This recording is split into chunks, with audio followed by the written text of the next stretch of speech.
Call the Honourable Anne Tolley.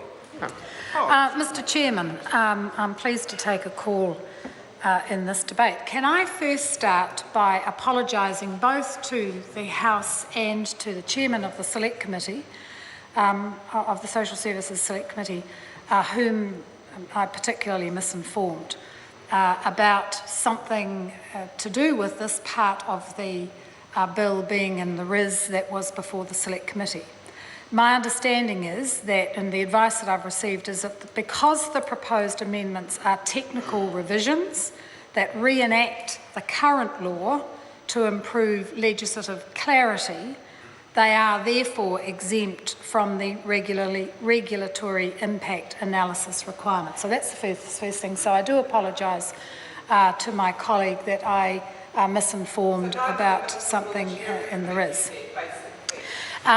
The questions that have been asked about a number of issues, can I start by saying in my first reading speech introducing this bill to the House, I did actually quantify the number of benefits that we believe at this early stage have been paid since 1998, and that's 2.7 million benefits. Now, it is impossible without doing a manual check to know how many of those are eligible, first of all, for the stand-downs, because not all benefits, movements between benefits, sanctions, etc., are not necessarily accorded a stand-down.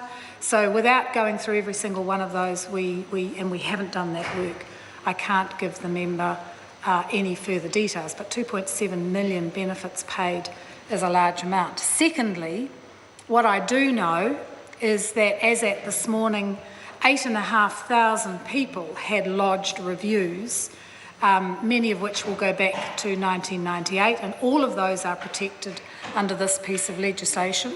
And that's because of the publicity and I have to say, the very earnest work on behalf of a number of beneficiary advocates, in particular Kay Bretherton, who I understand because of her personal circumstances and the remote place that she has lived, has done an outstanding job and gone without power in order to make sure that the power that she had was made available to help people get their reviews in. So 8,500 people, as at this morning, had taken advantage of that.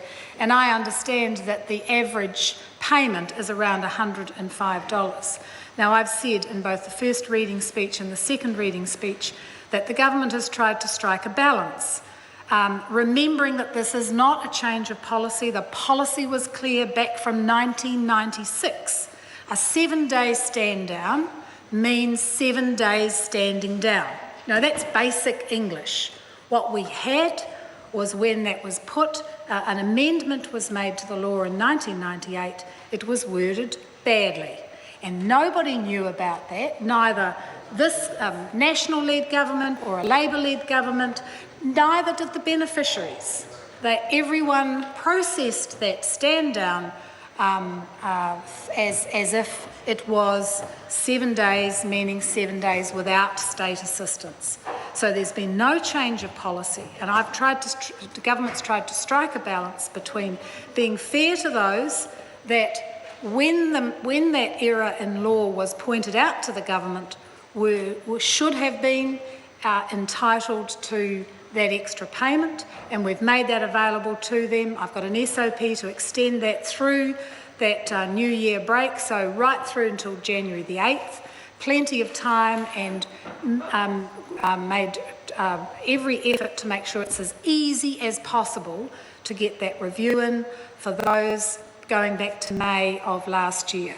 But anyone who has a review in the system currently will be treated business as usual, and they'll go through that review process. Mr. Chair. I call